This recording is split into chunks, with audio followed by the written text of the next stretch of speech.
Ever feel like your brain is just stuck on a loop? Like a broken record playing the same worries over and over again? Yeah, if that sounds even a little bit familiar, you are definitely in the right place. So, in this explainer, we're going to grab the remote control for our brains. We're going to break down how to change that channel, get out of that mental spiral, and get your peace of mind back. And we'll do it with some really powerful, practical strategies you can actually use. All right, so first things first, we got to understand what we're actually up against, right? So let's define this overthinking trap and look at some of the telltale signs that you might be stuck in it.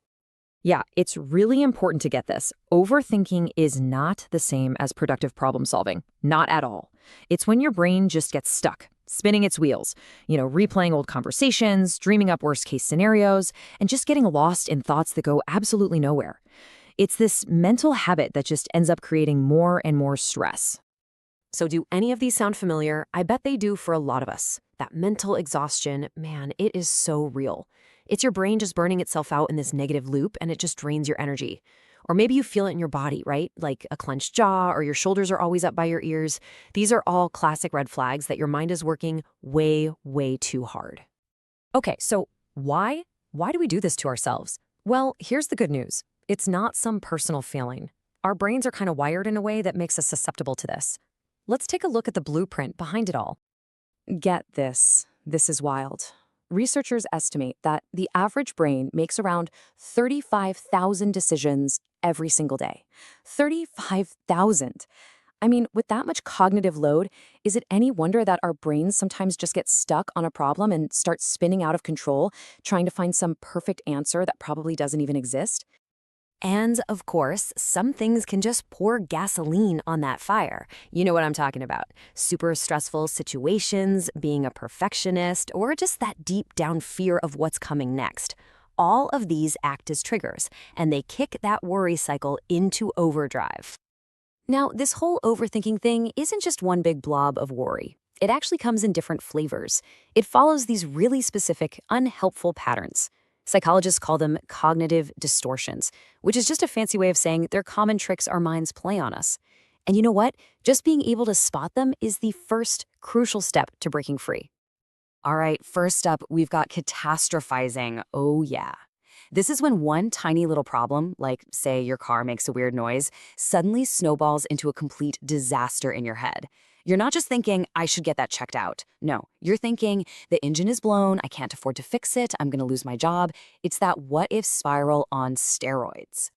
Then we have all or nothing thinking. You know this one? It's pure black or white. There's zero gray area. So if you don't get every single thing done on your to-do list, the whole day was a total failure. It doesn't matter that you accomplished 10 other things. You're just focused on the one you missed. And next up, overgeneralizing. This is when one single bad experience becomes a rule for your whole life. You go on one bad date and your brain tells you, well, that's it, you're gonna be alone forever. Or you mess up one project at work and think, I'm just completely incompetent. Your mind grabs one negative data point and just paints your entire future with it. Okay, enough about the problem, right? Let's talk solutions. What can you do right now, in the heat of the moment, to just hit the reset button when your brain starts to go off the rails? Here is your official escape plan. This one is so simple, but it's incredibly powerful. The 5-4-3-2-1 technique. What you're doing here is forcing your brain to stop worrying about the future and focus on the right now. You're pulling it out of that abstract world of what-ifs and planting it firmly in physical reality. I mean, you literally can't be worrying about next week when you're busy trying to notice the texture of the chair you're sitting on. It's a fantastic pattern interrupt. And please never, ever underestimate the power of a simple, deep breath. When you slow your breathing down, I mean really slow it down, you're sending a direct message to your nervous system. You're telling your brain, hey, we're safe. The threat is over. It's basically a biological hack to shut down that fight or flight response and quiet those racing thoughts. I absolutely love this analogy. Think of your mind like a TV. You don't have to argue with what's on the overthinking channel. You just acknowledge it's there, and then you consciously, deliberately change the channel. Put on some music, go for a walk, call a friend. A simple, healthy distraction can be the perfect way to break that spell. So those are your in-the-moment emergency fixes. That's your toolkit for when you're right in the middle of a spiral. But the real long-term goal It's building healthier habits so you don't fall into the trap so often in the first place. So let's dive into that long-term strategy. This one sounds a little weird at first, but trust me, it works. It's all about containing your worries instead of letting them hijack your entire day. You actually schedule a worry period, say 15 minutes at 5 p.m. So when a worry pops into your head at 10 a.m., you can just tell it, nope, not now, I'll deal with you later. You write it down and you move on. It's amazing how much control this gives you back. This difference right here, this is absolutely key to taking your power back. Next time you're worrying, just stop and ask yourself, is this productive or is this just spinning? A productive worry is when you can actually do something about, right? Like if you're worried about money, you can make a budget. That leads to an action plan. But an unproductive worry, that's just the hamster wheel. It's obsessing over something you have zero control over. Learning to spot the difference is a game changer for where you put your energy. Remember this, action is the antidote to overthinking. Even the tiniest, smallest step forward. I'm talking sending one email, making one phone call, heck, even just cleaning one corner of your room, it moves you from that passive state of worry into an active state of problem solving. And that right there gives you back a sense of control. Okay, this one is so important. Overthinking loves harsh self-criticism. It feeds on it. So you have to fight back by consciously celebrating your wins, no matter how small they seem. You're literally rewriting that negative voice in your head.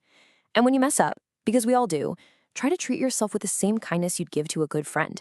It's not about being lazy. It's about seeing a mistake as just data. It's a lesson for next time, not a final judgment on who you are.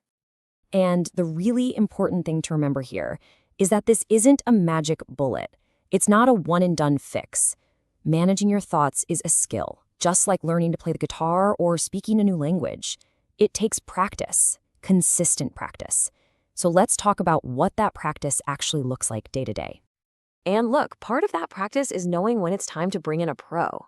If this overthinking thing is just constantly getting in the way of your life, your work, your relationships, or if you're dealing with these physical symptoms all the time, reaching out to a therapist or a counselor is not a sign of weakness. It is a sign of incredible strength.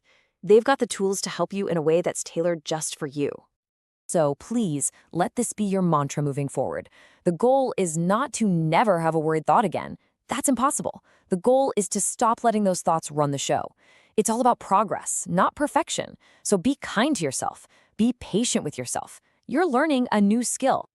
So I'll leave you with this one question to think about. After everything we've just talked about, what's one small step you can take today to start reclaiming your peace? I mean, a really small step. Maybe it's just taking 5 deep breaths or writing down one worry to deal with later. Whatever it is, just pick one thing. Because your journey to a clearer, calmer mind, it really does start with that one single step.